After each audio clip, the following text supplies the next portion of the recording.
Joining us in the booth now, Ronnie Blakey with Peter Mel and the 11-time world champ, Kelly Slater. Kelly, good morning. Morning, guys. Great to see you, mate. You're in town. What's the story? You're not in the event, but you weren't going to miss this one. Yeah, no, I was on the Gold Coast just seeing some friends, and then I didn't want to miss Mick's retirement dinner the other night. So.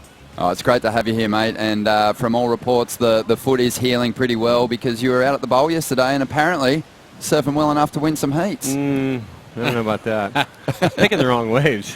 I kept getting those choppy first waves of the set, but no, I could surf, but I'm not there. This morning, actually, my foot is kind of cramped up, and I've been having some plantar fasciitis and just overall scar tissue I'm trying to break up, but it's getting there.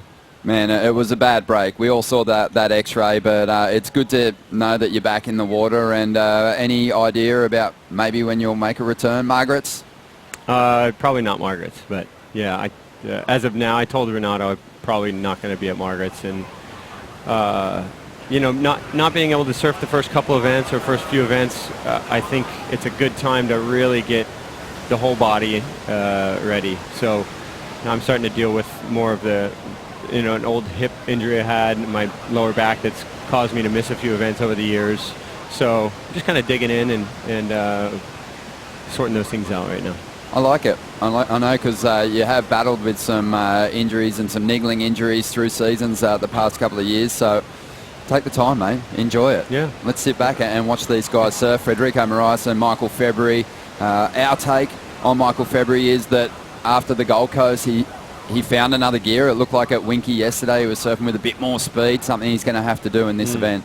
I missed his heat yesterday. I will say it was nice waking up with no stress about a heat this morning. Oh, I bet. Just coming down here to just check it out and relax and soak up the atmosphere. But yeah, Michael February, I just saw him walking down the stairs there. I gave him my little coaching bit, And what was that little coaching bit? I said don't get stuck in the lip. I said pick the right waves and stay on the face and just get the nice swooping carves. I think that's what the judges like. If there's a lip there, bash it. But overall, if you get stuck in the lip here, it looks awful from far away.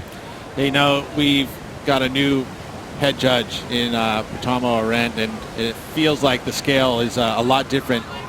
What are your thoughts on how you've been seeing the scale? You've been paying attention and noticing what's going on, and do you like it? Yeah, it's been really pulled back. I feel like everything's a point less right now this year. That being said, I didn't watch Seabass's heat or Godang's heat. I saw kind of the highlights. And I wasn't here to see it in person, which is different, and that's one thing people don't realize out there online is when you're here in person, a wave that's a foot or two bigger on the face doesn't maybe look the same when you're watching just the webcast. But I saw Seabass's scores were quite a bit higher than everyone else. And, sometimes there's an emotional thing that comes in when you're here. A guy gets an exciting wave, he does a lot of turns, and bang, that, it's just, there's something about it when you're here in person. That is more exciting, and I watched the waves without any sound or anything at home. I saw a couple waves, and what do you mean you watched it without sound? I don't know, it was just at home. Because you were commentating, so I did turn the sound down. No, I was just eating breakfast and whatever. I wasn't paying much attention. I was just kind of watching. But I do feel like the scores have been down. My point, I guess, was that Seabass's scores are sort of where I sort of expect the scores to be, and most of the other scores have been down a bit from that. And but that being said, there were some I didn't watch all the heats yesterday, but there were some key waves that really stood out for me. Gabriel Medina's first wave when he took off on his belly in the whitewash, I thought he surfed that wave incredibly well. I don't think anyone would have surfed it any better than that.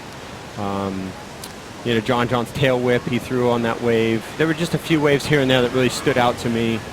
I don't know how you feel, but this is just my observation personally. I think if you're going to throw scores in the 5, I have no problem with the scale being set a little lower because it does leave room for people to push themselves harder. But I get a little concerned if you're going to throw a 5 at someone. You can't be charitable to someone who's taking off on a wave and only doing okay surfing. They can't go into the 4s or even into the 3s sometimes. Someone might do 3 turns and it could be a 1 if you've set the scale low. So I think that's what the panel's going to have to watch out for, suppressing the scores to that point. As long as the scores are relative to each other. We've always had an emotional reaction to a score that's an 8. That wasn't an 8, Yep. And it doesn't matter if that's an 8. If that guy's surfing that was just below it was a 7. you know, as long as there's a relation to what's going on in the heat, you can't get too carried away about what average scores are at the end of the year, or, you know, it's really heat to heat. How much input do you guys as surfers have in kind of, you know, adjusting the scale or, you know, input to scoring? We all have an opinion, which usually comes out more negatively than it does constructively, and that's always been the case. You know, no one's going to go and give feedback about their 10. You know, unless it was like, why'd that take so long to throw the 10? It took 30 seconds. You know, but you know, it is usually an emotional and negative reaction to a score as opposed to like a constructive one. And so I think those conversations need to happen more outside of contest than during contest. And surfers, I also feel like we all have a little bit of a tendency to back off and maybe throw a comment out, but not really sit down and look eye to eye with the judge, because he might go, hey, you know what, you didn't surf that good. I gave you a 6 because I didn't think it was an 8. And you got to be able to handle that. And they're all people, and they all have Sometimes their own. that's difficult, huh? Everyone's subjective, and no one's immune to emotions. It's something we've been focused on, obviously, through these first couple of events, because we do have a new head judge, and that restraint on the scale, for the most part, I feel, from the general surfing audience has been appreciated, because it's sort of encouraging everyone to go a little bit harder. It doesn't feel like it's over the top. It just feels like it's the right thing to do, and as long as it's going to be consistent throughout an event and consistent throughout a year. All right, well, let's have a look what's unfolding here. Federico Moraes just a little out of position there. And just remember what happened at the start of that last heat. We saw the same thing happen for Conor O'Leary. Took a wave, a little out of position. Priority handed over to Zeke Lau. In this instance, it goes to Michael February. And he's going to have that opportunity now to bank a big number using that priority. Let's hear from the winner of the last heat now, Zeke Lau with Strider. Thanks, Ronnie. Yeah, Zeke, you know, these round 2 heats, they got to drive you crazy. Yeah, I mean, as much as I hate being in round 2, I'm always there, but, you know, it kind of gives you an extra chance to find some rhythm, and, you know, luckily, because I had no rhythm in the first round, so I kind of just had to step back and just look at what I was doing and try to get myself more opportunity. And with the equipment, you're riding a little bit bigger board, even out down at Winky and at the bowl. Yeah, just a little bit more volume, a little more foam in general. I mean, I felt like I didn't have enough at Snapper, so over here you get away with riding a little bigger board. It makes it a little easier, and for me, it's just makes more sense. Is that because of the waves? Are they more powerful down here? Yeah, a little more powerful. You draw a little bit bigger lines. You want to hold the rail a little longer, so, you know, more foam. You know, foam is your friend. Well, congratulations on a good heat win. We'll see you on through. Thank you. Foam is your friend, and so is a good wave. Exactly, yeah. Good wave selection from Zeke Lau in that last round 2 matchup, as we see Michael February use priority on that wall. So just under 20 minutes to go here. And Federico, I guess he really dodges a bit of a bullet there. That was a lost opportunity for Michael to take the early lead here. 19 and a half minutes to go. Kelly, this event, obviously, you know, you can say this about a lot of contests on the schedule. You know, it's one of your pet events. Four titles here, obviously equal with Mark Richards and Mick Fanning, and Mick with an opportunity to stand alone as the record holder with 5 wins this season. Is that something you'd like to see? I would love to see Mick at second. It would be great. No, I think this wave really suits Mick. He won it as a wild card. If he were to win it his last time, let's be honest, this is not his last time surfing bells. He's going to get a wild card next year. I'm guessing. I'm sure this will be his event every year. He's going to want to go surf. So, I mean, I'm not letting the cat out of the bag there. I don't know that, but I'm just assuming. Rip Curl, Mick Fanning, one event a year, it would be a good story. But so I think Mick will have a couple more chances in the next couple of years, but it would be real fitting for him to have won it as a wild card rookie before pre-rookie. And he wasn't even on tour at the time. Wasn't on tour, no, the year before he was qualified. A pro junior. Yeah. And and then to win it now as he's announcing his retirement, I think it'd be a real nice bookend to his career. And the wave just suits him so well. He picks it right. You saw earlier he was finding the flow on the waves where he could come real steep off the bottom and hit the lip, and that's a hard thing to do, especially on the sort of midsection where he did it a number of times in his heat. Some of that's the luck of catching the right wave, but it's also how you pace yourself on that wave. Like you see Michael February, who's obviously a rookie here, hasn't probably surfed out here many times. He took off on that, and there was a little lip section. One thing I specifically told him before the heat, don't hit the lip unless it's obvious, you know. But I think he also knew if I don't get this first turn, I'm not going to get the flow of this wave. And that's what Mick does so brilliantly out here. Adriano did it amazingly today. You see some of the waves Adriano got. He picked the right waves.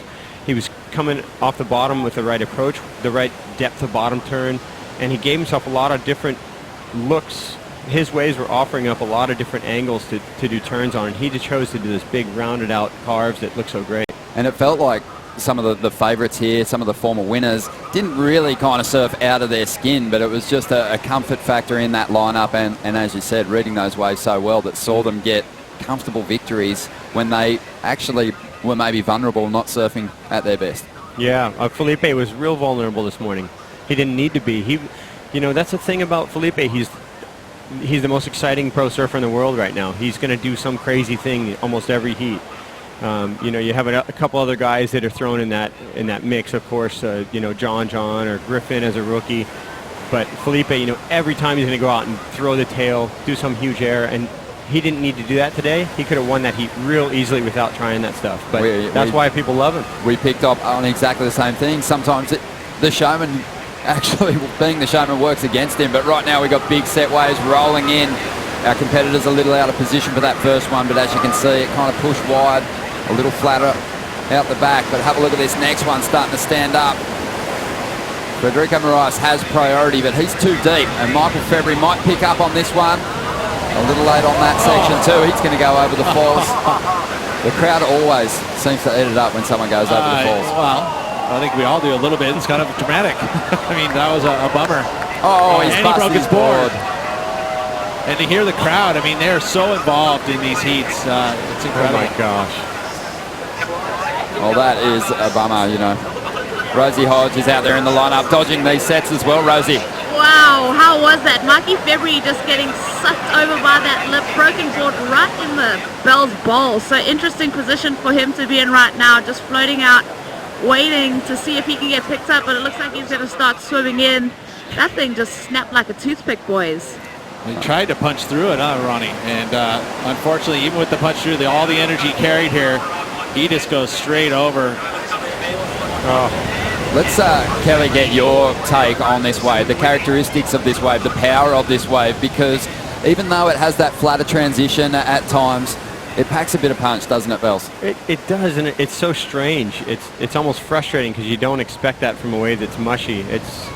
I would say a comparable wave would be Makaha.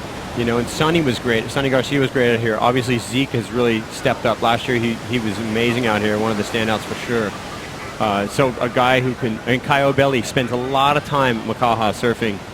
His girlfriend's from over on that side, and that wave's real reminiscent of this wave. But it's a Southern Ocean swell, and it's just got a lot of energy. Nothing's in the way down there. It has to bend around the corner down by the Cape down there. But other than that, it's just straight out of the Southern Ocean. There's a lot of mass in these waves, usually a lot of interval in these swells we get.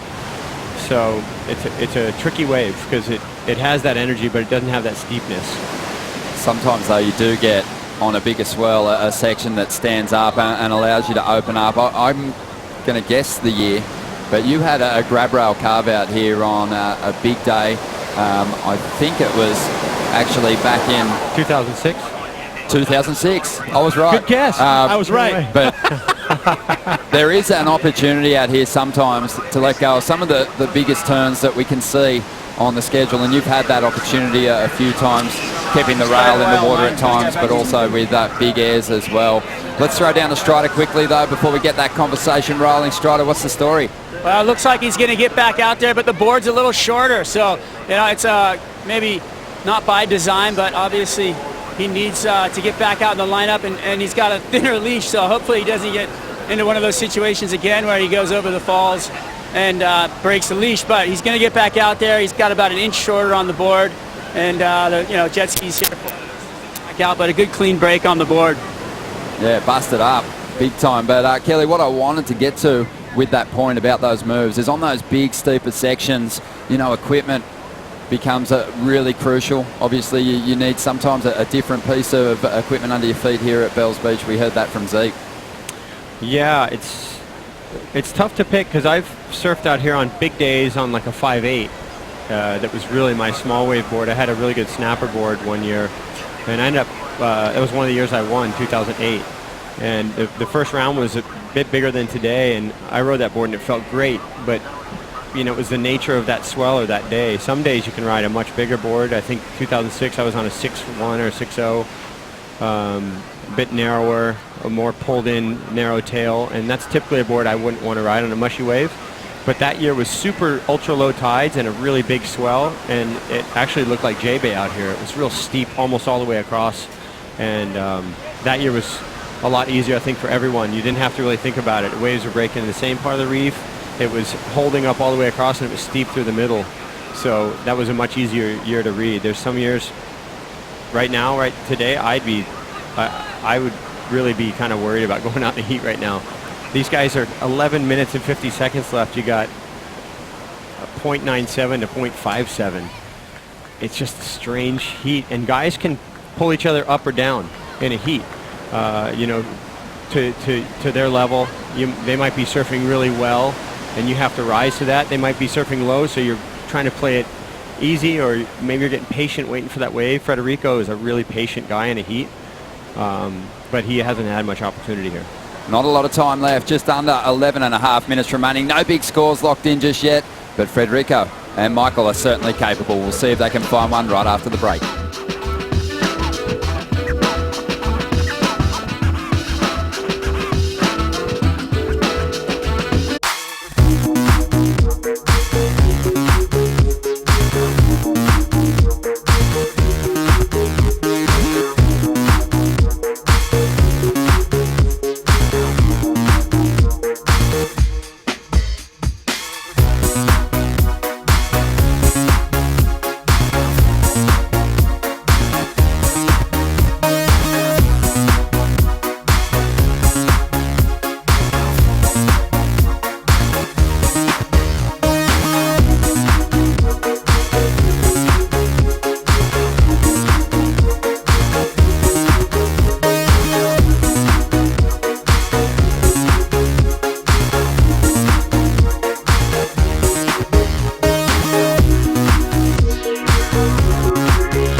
Welcome back. There is the beach here at Bells. It's completely packed. It's Saturday morning. We're into the second round. No second chances from here on out. We've got that new format. Third place in the fourth round now falls out of the mix. But we've got Kelly Slater with us. It's great to have a four-time winner here to share some insights on this location and also on these competitors who he's been competing with for a long period of time. Federico Moraes out there has the lead at the moment, but no major scores locked in. Michael February still chasing down a decent ride. He's already had a board change, but still doesn't have a score to speak of. It is a funky heat. It's one of those ones that Federico's going to try and turn around right now for us. Let's see what he can do. Just gets his board up there for that first section. Winds through a nice carve. Dealing with the bumps on the face pretty well at the moment. Has the benefit of that height, that extra leverage that he can put into those frontside wraps. Pacing himself through to the inside now. Now starts to load up for that big finish. Kicks on that tail, and that'll be the best wave of the heat. 9 minutes to go. And nothing spectacular there, but just so well done. The timing was perfect. That first hit, a crumbly, weird lip. Then he carves through the second part that was just, it wasn't a clean face. So here's a little bit of a release there. Comes a little more horizontal here and wraps that out pretty nice. Look at how the waves wafting up and down. It's kind of backwashy. It's high tide. And, you know, here it's all about picking like that, just that little chop. If you watch his board, find like a little curve on a chop, a little bump. See right there, just any little spot he can turn off of. And then here you just try to time it, get a little bit of steepness, and he finishes clean. So solid stuff, and it'll easily be the best wave ridden. Surfers just counting on throwaways at this stage of the game. Michael February on that backup board. Let's see what he can do. Draws off the bottom, up into that lip. You see that it's difficult out there at the moment. Such a hard wave to ride. Look at the bump. And, you know, if you're not just exactly above your board, if you're leaning too much and you're using too much of the ankle to keep that board under you, easy to do that. I mean, anyone could do that on that wave and just, get nowhere. Nothing. It looked like Michael's taken off and trying to get major turns done, Pete, whereas Federico, he lowered his expectations of himself on what he should do on a wave in a championship tour heat. He just surfed what was in front of him. And you got to look at the time, the clock, and I think that's where Federico realizing, you know what, I need two waves. I'm not going to make a huge mistake here. I'm going to get this one done, and then I'm going to get back out in the lineup, get that second wave, that second opportunity, because at this point, right now, Michael February's probably a bit frazzled. He's broken a board, paddling for a wave, gets sucked over. Now he's on a short board. He just fell again. So now Federico, so smart that just, easy Fred, get through this one and surf smart, and most likely he'll move into round 3. Definitely. Let's bring Rosie Hodge into the conversation. She's out there in the lineup. Rosie. Yeah, I just have a question for Kelly. Just off the subject of the experienced surfers and the veterans on tour, we're seeing a great new spread of rookies that are causing a couple upsets. Your thoughts on the rookies on tour this season, Kelly? We'll sort them out. No, they're great. Obviously, I've surfed with Griffin a lot. I've seen him down at Lowers a ton. I know how talented he is. I think he can handle the pressure, but I see him as a top 5 guy in the near future. Definitely a top 10 guy within a year or two, if not this year. But every year there's a lot of hope for the rookies, and what you see is the rookies coming up against the top dogs, and they sort of get pushed back in their place. But the first event, you had Thomas Hermes, Michael Rodriguez, Griffin Colapinto, all these guys get good results, so they're going to get their rating up. They're going to get away from those high wild cards, and they're going to put the pressure on all the rookies who didn't get a good start. And they're going to get a little bit of a free space to kind of surf against guys who you would expect to be more on their level, a little bit easier for them to kind of beat them heat to heat, event to event. And so that's where you got to clear it out in the beginning of the year. Federico did a good job of that last year. He got reeled in at the end. But, yeah. But Connor O'Leary, he was really good in places like Fiji and a number of spots where he could throw the backhand. Gold Coast. So they were able to get their seed up quickly and not have to deal with the high guys later in the year. And that's where the rookies just, you kind of make or break your year in the first 3-4 events, because if you're not beating a high seed early on and getting that seed up for yourself, your confidence starts to weigh on you, and it becomes a long year ahead. Definitely. 5 minutes remaining here. Numbers in for that last ride of Federico's. It's a 5, just a 2.5 for Michael February. But at this stage, it's still anyone's heat. I was going to point one big something wave out, could change it. What happened there? So you had Federico with priority, gets the better wave. Michael gets the next one, falls. Federico gets back out with priority. He's dominating the heat. So that's where a heat gets real interesting. And now you see he has his pick of the waves. There's only one good wave in this set. He's going to surf this smart. He's going to make his waves. He's right above his board. He's not trying to overpace. He knows that maybe a 3 is a good wave right now for a backup, because very doubtful Michael's going to get an 8. Well, if any points that he can add above the current 2.5 that Michael February's hanging on to is going to be a bonus. But he can't really stick that inside section, so you'd have to say that he didn't really make use of the opportunity to create a more dominant position for himself in that instance, just on 4 minutes to go now. But was it better than Michael's 2.5? I think it was. Michael did one turn, got stuck, and then fell on a cutback. So I mean, if you're going to split hairs here, you could say that's a 3 or a low 3, potentially. I'm sure the judges will be comparing that. It's 2.73, comes in just above Michael's. And here goes Michael. He might have a really good opportunity. This wave might be pretty clean because a couple waves just broke before. Drives into that first section, gets that hit off the lip right. The wave stands up for him. He gets out on the pocket, just winds through that cutback. Just transition turns now on offer. Good little rebound there, making it a little bit more explosive, sending some water to the sky. But he needs a big finish here. Driving into this oncoming section, and it just lumped out on him, and he went down. He started that wave great. He paced it super well. The second turn, though, I think is where he kind of messed up. He could have gone a little more vertical and hit it earlier, come out of that with more speed. He did well through that inside. Like you said, that bounce off the white water was really nice. Talk us through it there, Pete. Well, Kelly, Chance in the books here, but yeah, I like how he had that first turn, but this was the opportunity, right? Going straight up. But he mentioned you got to stay out of the lip. It's a little bit challenging, but you know what? That high risk is what's going to be paying off. So it is going to affect the score. Going out in the face, we've seen it all event long. And, if you attack the lip and you go higher risk, you get a bit more rewarded. Yeah, and as he got to that last section, you could see it just backed off on him. Federico right above the board. You can see how he stays right above the center of the board. Nothing too radical. He knows it's a bumpy wave. You can't oversurf it. Really smart, although he's only second year on the tour, he surfs like he's been on the tour for a long time. I'm really surprised he actually didn't finish this wave off, but look how bumpy that lip is right there. Really tricky to complete that ride there on the shore break, and that's the lottery of bells, because you might know what the bowl is going to do at times when it stands up, but when you commit to that inside shore break, you might just be unfortunate enough to run into a bit of feedback from the steep beach here and run into some backwash, and that last hit becomes very difficult to execute.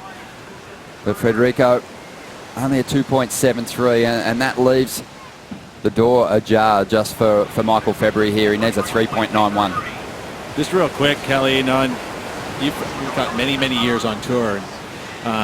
We talk about trying to refine your surfing each and every season. I mean, what inspires you to do that? How would you do that? How would you tell someone who's, trying to aspire to be refining their surfing all the time? Well, there's just so many aspects to everyone's surfing, your board design, the waves you pick, everything, your stance, your power base, the way you approach a lip off the bottom. Like, you can look at every single little aspect of what you do and try to work on improving it. And each wave asks for a different thing. Bells, I personally don't feel like I learned to surf bells very well until I learned that I don't want to do a bottom turn deep on the bottom. I want to do a bottom turn from about 2/3 on the face, stay more horizontal, and if a lip's there, you can kind of pop up and hit it. But if you commit really deep off the bottom and there's nothing there, then you've kind of blown the whole turn and speed and the whole flow of the wave. But yeah, look at your diet, your body physically, your mental space, your relationships with people, the equipment. There's so many different things. Which fins do you put on your board? What time are you waking up in the morning? Couple of things to focus on. Couple of things to work on. You can pick any of them, and it's easy to pick the ones that you're worst at and kind of go from there and improve those things. But the things you're really good at already, that's your meat and potatoes. Those are the things that are going to help you through your whole career for years. But you got to improve the things you're not that great at. Wise words from Kelly Slater. Kelly, best of luck with your recovery. Can't wait to see you get back on tour, and thanks for joining us for this heat. Heat 6 is a wrap. Federico Moraes doing just enough to hang on to the lead. Michael February out of the contest, and we'll be back with more from the Rip Curl Pro Bells Beach in just a moment. Enjoy your time down here in Australia. Thanks.